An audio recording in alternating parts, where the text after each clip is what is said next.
Magmamarkot tayo guys. Ito yung mamarkotin natin papaya. Unang gawin natin guys ito. Sa pagmamarkot ito, bibiyakan na natin to dito.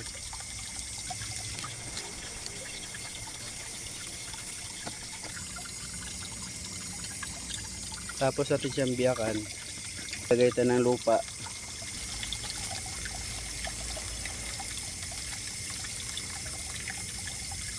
So babalutin natin siya ng lupa itong binyak natin para magkaroon siya ng ugat.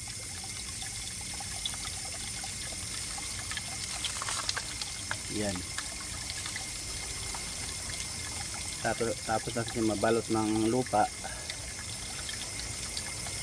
Tatalian natin.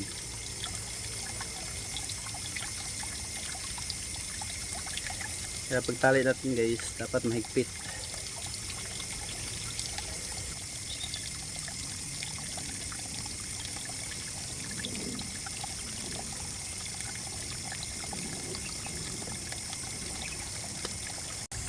Pag nagkaroon na ng ugat ito, ikakat natin dito para maililipat natin. Pati yung ginawa pala natin guys, yung sanga na yon may bunga na. Kaya pag nilipat natin yan, meron na agad siyang bunga. Yan. Kaya antayin na lang natin magkaroon ng ugat yung ginawa natin para makat natin dito para mailipat. Ito pala yung ginawa natin nung nakalipas na 2 buwan. Kung napapansin nyo guys, may mga ugat na siya. Posibilidad na ito, pwede na natin siyang ikakat at may lilipat. Dito, nagkakat na ako dito guys. Pagkakat pala guys, dapat may allowance siya.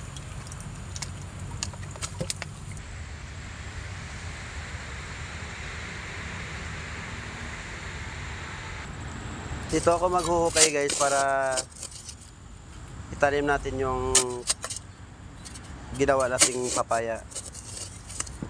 Kailangan medyo malaki ng kunti yung ano natin, gawing butas kasi malaki yung sanga yung ilalagay natin.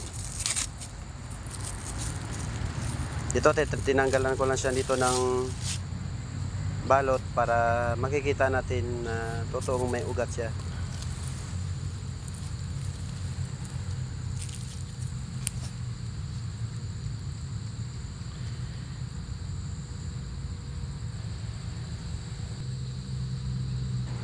Kung gumawa pala kayo ng ganito guys, kung maraming bunga yung ginawa nyo, kailangan magbawas tayo. Bawasan natin yung bunga saka mga ilang dahon para hindi mabigatan yung puno dun sa baba. Pag tinakpan nyo pa ng lupa guys, kailangan wag nyong ididiin yung lupa papunta sa baba para hindi maapektuhan yung ugat doon sa baba.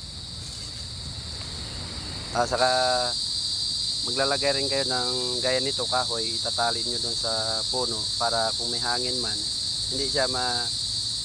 hindi magalaw yung ugat na tinakpan natin sa baba.